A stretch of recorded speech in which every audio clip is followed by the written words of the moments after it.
No one speaks so vociferously, so adamantly, and with such conviction as a freshly reformed man. I had promised to clean up the county, and by damn I was going to keep my promise. Besides, few had a more intimate inside knowledge of the carryings-on of gamblers and prostitutes as did I. In the early winter of 1955, shortly after I took office, I sent letters to all of the bar owners in the county directing them to comply with the liquor and gambling laws of the state. Following my letter, I met with Pee-wee, who had been re-elected at the same time I had won my office. He'd been the sheriff for years, and I was as wary of him as he was of me. Pee-wee was short and stocky, with a little pot belly that he'd tried to hold in, and the face of a guy who'd been in a fight with a grizzly and lost. But he also possessed a tough streak that nobody wanted to mess with. "What about all of the whorehouses and gambling," I asked, "and the kids in the bars?" "Oh, they ain't hurt nothing, Jerry," he said. "They're kind of tradition in the county." To Pee-wee I was nothing but a tight-ass whippersnapper. "I'll tell you how it's going to be," I said, trying to sound tough.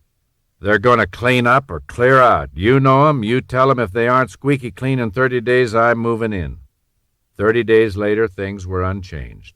I asked Pee-wee to close down the Union Bar at Hudson for starters. "I'll look into it," he said. A couple of weeks later, nothing had changed. When I asked him about it again, he said, "I tried to pull a raid on Hudson the other night, but somebody tipped him off." "Well," I said, "let's do something different then. We'll raid him next Sunday. Just you and I know that." "Right?" "Right," he said. "And if anybody tips him off, it'll have to be either you or me. Right?" He gave me that look of his. But that time it worked. Place was wide open, and we shut the bar down. The next morning I met with Judge Sheldon, who signed an order temporarily suspending the license. And after a hearing, and a month or so later, he ordered the bar's license suspended permanently. "That ought to teach the liquor dealers we mean business," I said to Pee-wee. After a long, hard pause, he said, "Kind of tough for just a little Sunday drinking, don't you think, Jerry?" Long accustomed to Pee-wee's laissez-faire version of the law, I was perceived as a wild-eyed firebrand. People hadn't reckoned with the simple idea that a 25-year-old pipsqueak of a prosecutor had made promises, and he thought he should keep 'em. I continued closing bars and gambling houses, and I was determined to shut down the county's bawdy houses as well. I went to talk to Minnie, the madam at the Blue Goose. The cafe in Shoshone occupied the ground floor space where the Greyhound bus stopped, and the girls, as they were called, lived and worked upstairs at night and waited tables when the bus stopped during the day. When I came in, Minnie motioned me over to her table. She knew who I was, and she probably knew why I was there. One of the girls poured us a cup of coffee, and I stirred mine for a long while before I said, "Minnie, I came to ask you to close your house down." "What house?" she said in mock offense. "I run a respectable restaurant here, can't you see?" "I'm not here to ask you to close your restaurant," I said.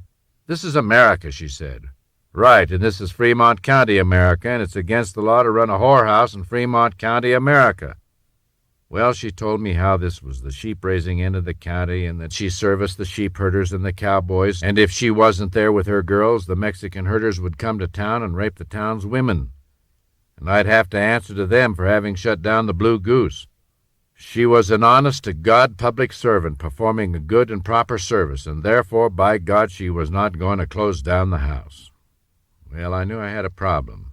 How was I going to prove she was running a house? Who would testify against her? She counted among her steady customers some of Shoshone's community leaders, as well as some powerful people in Riverton, including a banker and a preacher. Then a plan came to me. The working girls in Shoshone weren't my problem. They were the mayor's problem. The next week I invited the mayor of Shoshone to my house for supper. After supper, when we were alone, I said, "Mayor, I want the Blue Goose shut down." He gave me a friendly smile. "Why, Jerry, how can we do that? That house has been there 100 years. Why, it's just like Mount Rushmore or something." And he laughed. "It's the only industry Shoshone has." He looked concerned. "Let's face it, you couldn't close it. Who would testify they'd ever been upstairs in the Blue Goose?" "I'll tell you how I'm going to do it," I said. "For the last month I've had a sheriff's deputy out there taking the license number of every car that's been parked anywhere near the Blue Goose between midnight and 5 o'clock in the morning." Big bluff.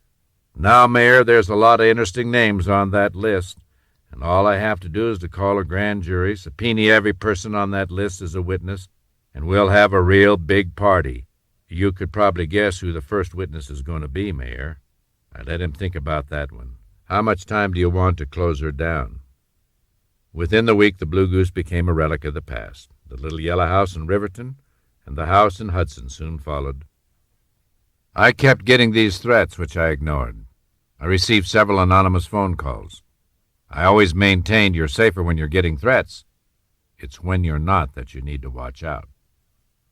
Then on a dark, snowy March night in 1955, I was driving home from Lander, having spent the day in court, when a car pulled up behind me and began blinking its lights and blowing its horn. As I slowed down, the car wheeled around me, cut in front of me, forced me off the road.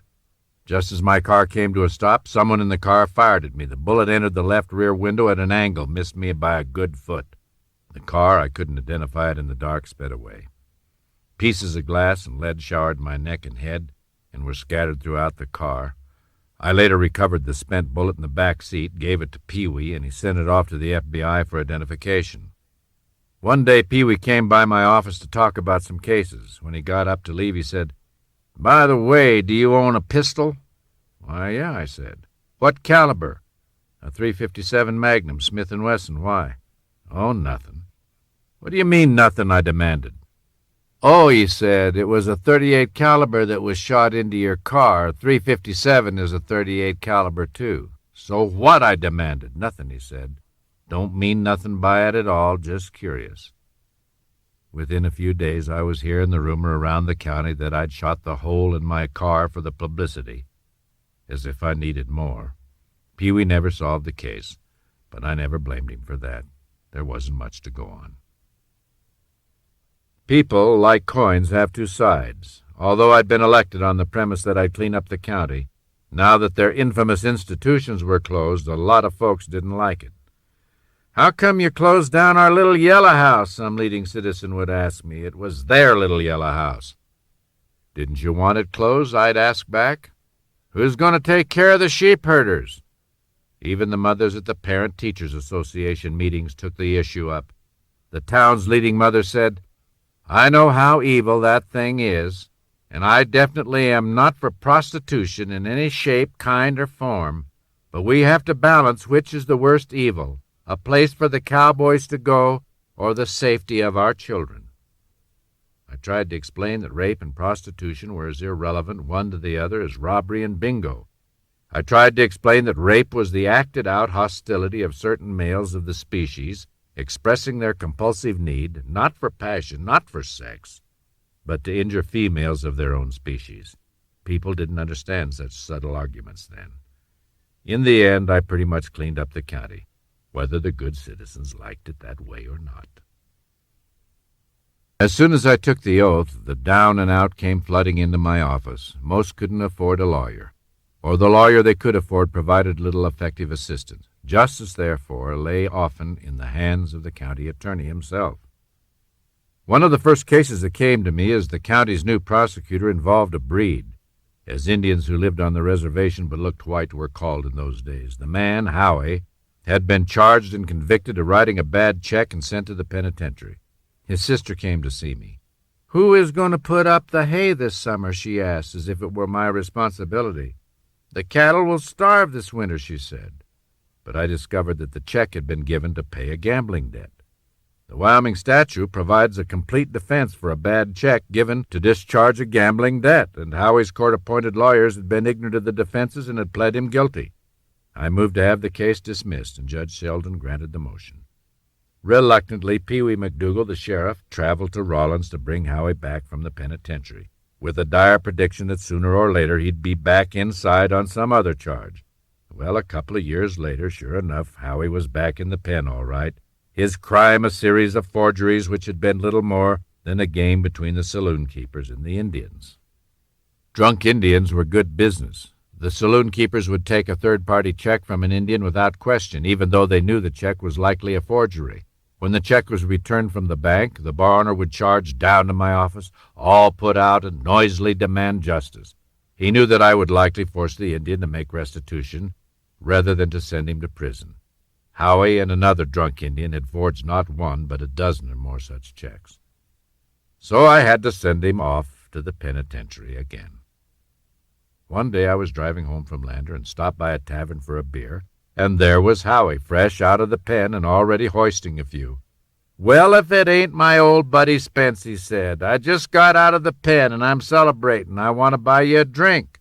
"Well, Howie," I said, "this isn't the way you ought to be celebrating." "The hell it ain't," he said. He hollered to the bartender, "Georgie, buy my pal Spence a drink." Georgie slid a Coors in front of me. "Better settle up," he said to Howie. "You already owe me $5. "Okay," Howie said, "give me a check."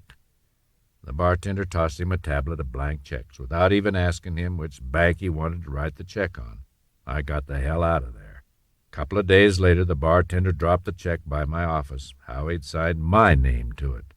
I paid the bartender his money. He was happy. Howie was happy. And under the circumstances, I was happy too. Never did tell Pee-wee. A county prosecutor in the back counties of Wyoming gets plenty of courtroom experience.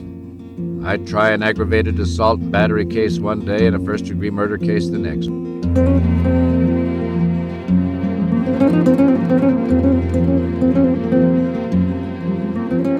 One day I got a call to go to the Barquin Ranch. There'd been a murder. The suspect was Joe Cruz Martinez, one of Barquin's herders. The deceased, Ramon Gonzalez, another Mexican herder, was lying face up in his bed. He'd caught a bullet between his eyes. He looked like a man shot in deep slumber. We took Martinez down to the sheriff's office, where Pee-wee told Martinez that he'd found the rifle, that Martinez's fingerprints were on it, and he added it would be very kind of Martinez if he would now confess. At least that's how Pee-wee told it. Martinez signed a confession. Those were the days before Miranda, long before you had to tell a frightened suspect that if he said a word it could be used against him. In truth, no fingerprints had been lifted from the gun, and none had been matched to Martinez. The confession Martinez signed said that he and the dead man, Gonzalez, had been fighting over a woman. Martinez had shot Gonzalez in the head as he lay sleeping in the bunk. At the trial, the jury found Martinez guilty of first-degree murder and sentenced him to death. Suddenly, the full impact of my power as a prosecutor came slamming home to me. I could actually kill with my power. What had once been a lawyer's game against a frightened, not-too-bright Mexican sheepherder had been converted into his death warrant. I had just killed a man in a courtroom. I talked to Judge Sheldon about it. "I'm not sure I did the right thing," I said. "What do you mean? You did your job. The guy killed the other guy. The law's the law," Sheldon replied. In those days, all death penalty cases were automatically appealed to the Wyoming Supreme Court. Months later, I drove to Cheyenne to represent the state side of the case, the question, should Martinez be put to death? I myself asked the judges to reduce his sentence.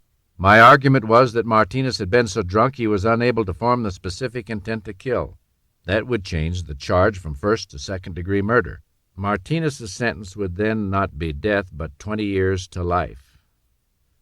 Judge Parker, the same judge who in law school had warned me against staying in the law in response to my arguments there, reluctantly set aside the death penalty and reduced Martinez's sentence to second degree.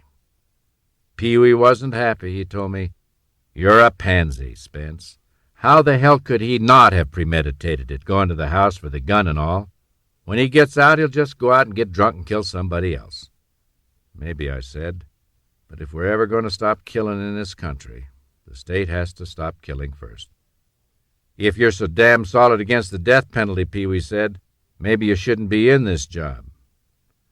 And then I said, "Do there always have to be killers on both sides?" And he didn't answer, just kind of scowled. Pee-wee wasn't a man to hang on to a philosophical question. He was a man of simple solutions.